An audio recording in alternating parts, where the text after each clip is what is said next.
Je vais lire. Puis il leur dit, ce sont ici les paroles que je vous disais lorsque j'étais encore avec vous, qu'il fallait que s'accomplisse tout ce qui est écrit de moi dans la loi de Moïse, dans les prophètes et dans les psaumes. Alors, il leur ouvrit l'esprit afin qu'ils comprennent les Écritures. Alors ici, c'est le Seigneur qui parle. Il va parler aux disciples. Il a rencontré 2 disciples sur le chemin d'Emmaüs.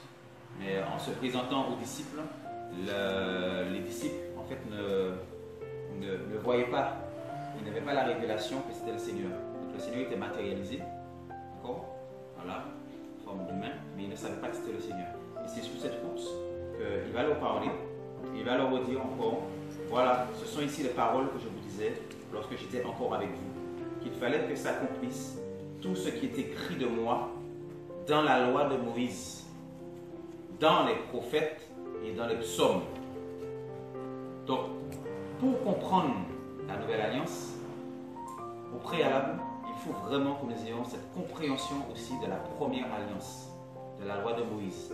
Parce que tout ce qui est écrit, consigné dans la loi de Moïse, annonçait déjà le Seigneur. Donc Christ, en fait, le Seigneur Jésus était caché. Il était caché, il n'était pas encore révélé, il était caché. Et tout ce que Moïse, en fait, a décrit dans les lois, dans les sacrifices, dans les ordonnances, en fait, révélait et annonçait bien sûr le Seigneur. Il va dire, voilà, donc, tout ce qui a été écrit dans la loi de Moïse, dans les prophètes et les psaumes, voilà, eh bien, ça s'est accompli. Et il va, verset 45, il va alors ouvrir l'esprit des disciples pour qu'ils comprennent les Écritures. Parce que dans les synagogues, et les Juifs allaient dans les synagogues, ils lisaient les psaumes, ils lisaient les prophètes, ils lisaient la loi de Moïse, mais pourtant, il y avait toujours ce voile, ils ne comprenaient pas. Et là, c'est fort ce que Jésus va dire aux disciples. Il va ouvrir l'esprit afin qu'ils comprennent les Écritures. Et pour preuve, on peut prendre Luc 9, 45 pour voir un peu l'état des disciples qui entouraient le Seigneur. Vous allez voir que c'est très parlant. Luc 9, verset 44. Luc 9, verset 44.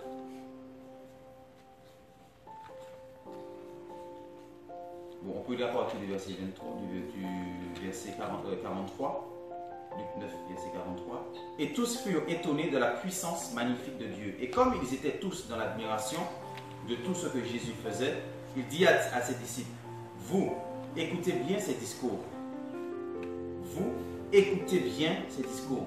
Le Fils de l'homme sera livré entre les mains des hommes. Donc, il annonçait bien sûr sa mort sur la croix. Verset 45.